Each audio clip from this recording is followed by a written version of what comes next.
All right, here we are, Salt Lake City. We've imported Alan Kitzmiller from Baltimore, Maryland. This is his Born Free, what are we, 16? Yep. Invited builder's bike. Yeah, Alan, why don't you walk us around, tell us about it. So it's a Ben Jeff intruder frame, single down tube. Pretty much full one-off, everything on it. The motor is S&S cases and a Speed and Science Shovelhead top end. It's 3 5/8 by 4.5, so it's 93 inches. I got a Morris Magneto on it, S&S E with a Thunderjet. And Tell us about this cam cover on it. Cam cover, I made pretty much. Me and Andy kind of came up with the design, and I started with the engine case and just kind of had a stock cam cover, and I just reverse engineered it. Kind of the idea was he had this kicker cover and kind of wanted to follow this motif like into the cam cover. And then it ended up just working into the mid control plate too. But we wanted to have like how there's like a piston for the hydraulic clutch, and then it looks like there's veins going to each bolt hole. And I kind of wanted to have the same theme going over in the cam cover. Yeah, it's like the pinion lines up, the pinion bushing is straight through here, and then the generator idler gears on this one, so they kind of tie together. And then like I made, a lot of stuff on the bike, but I made the push rods because I wanted to have no chrome on pretty much the whole, as much on the bike as possible, but nobody really makes an aluminum push rod. So I just kind of made an aluminum version of the factory ones. And tell us about the oil tank. Yeah, it's got this all aluminum. It's like a hybrid, like kind of like a prism oil tank, but kind of a horseshoe. Like it's made out of 4 pieces of sheet metal, and then like I made all the bungs. But it's this around is 1 piece, and I made these, like cut them out, used a brake to bend them, and then the front piece is curved, and then I welded it together, and then I just made the lids based off the profile of the tank, and then welded it together. And how about the gas tank? What's the story there? the gas tank it's cast aluminum, so the flames are raised, polished. Jeff Layton, I think, made the pattern a while back, and then Brooke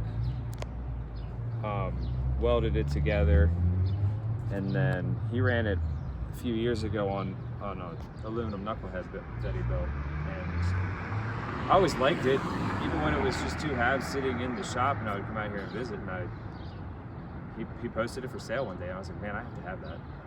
It's just kind of, yeah, it really ties it together in there, nice.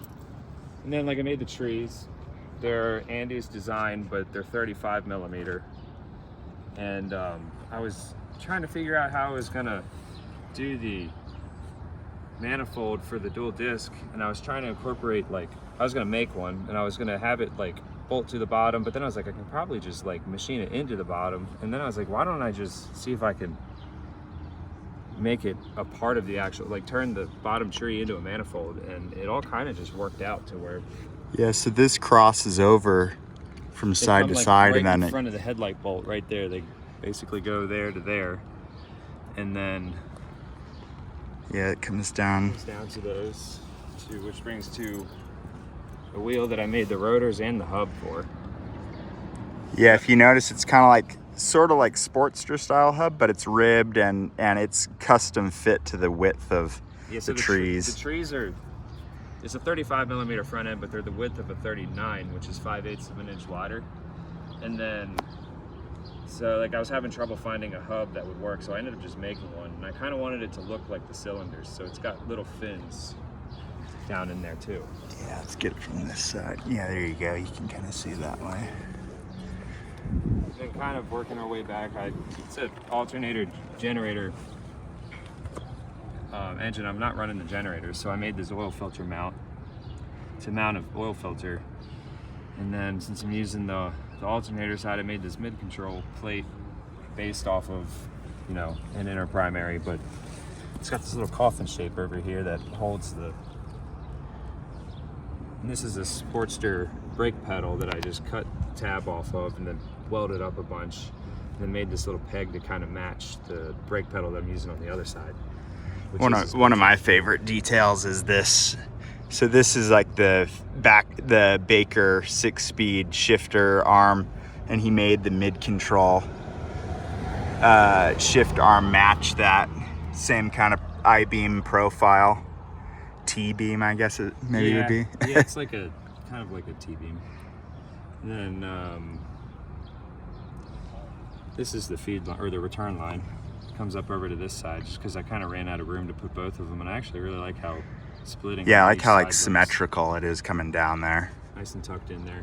How about the rear brake sproder setup? Yeah, so this is a brand called Tolly. I think they're based out of Sweden, and they give you like a bracket that is just a piece of sheet metal and then a tab, and I've made everything else on this bike so like tucked in that I didn't want to have a tab and a Heim sticking out, so I made this like floating rotor setup that uses two 1/2-13 bolts that I kind of turned the ends of the threads off to line up with these slots that I like.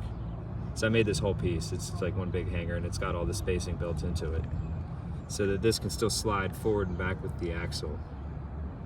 But once it's locked down, like, you just tighten these down and it catches it and it keeps it from spinning around. And it keeps it all nice and tight to the axle plate. Yeah, and that kind of keeps this side of the wheel all open, you know, that way it doesn't have, you know, normally it would have a sprocket on one side, disc on the other, and that kind of blocks how cool that rear wheel is. And then like this is an aluminum piece that I made.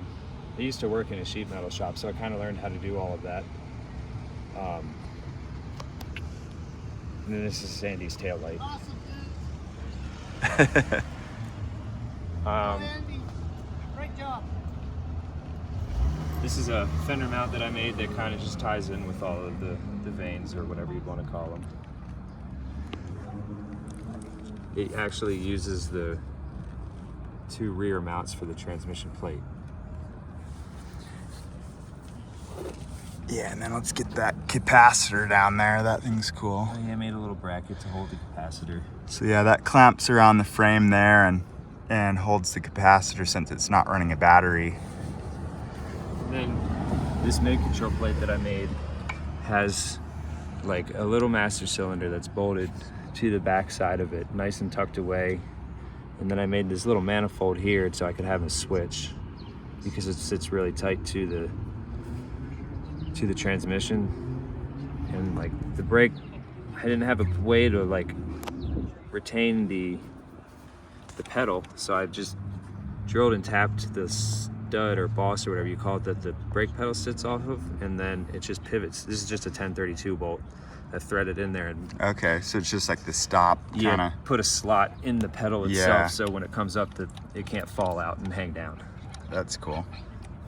But the brake actually works pretty good. I was kind of curious about how it was going to work because it's a sprocket brake or sproter or whatever you call it. And then the seat, basically just made a pan. It's a piece of aluminum, bent it, rolled it, and then I made a cardboard cutout and I sent it to Joel at Butts. And he pretty much nailed exactly what I wanted. Yeah, the seat looks amazing. It really turned out cool. This is just like an old dirt bike fork brace.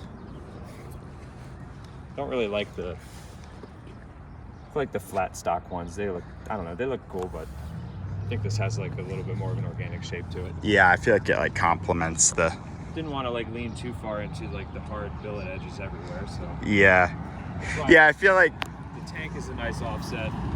Oh, we missed one big detail. Oh yeah, the motor mount. Yeah, so I made this motor mount. It's one piece of, it started out as just one big, you know, square piece of billet.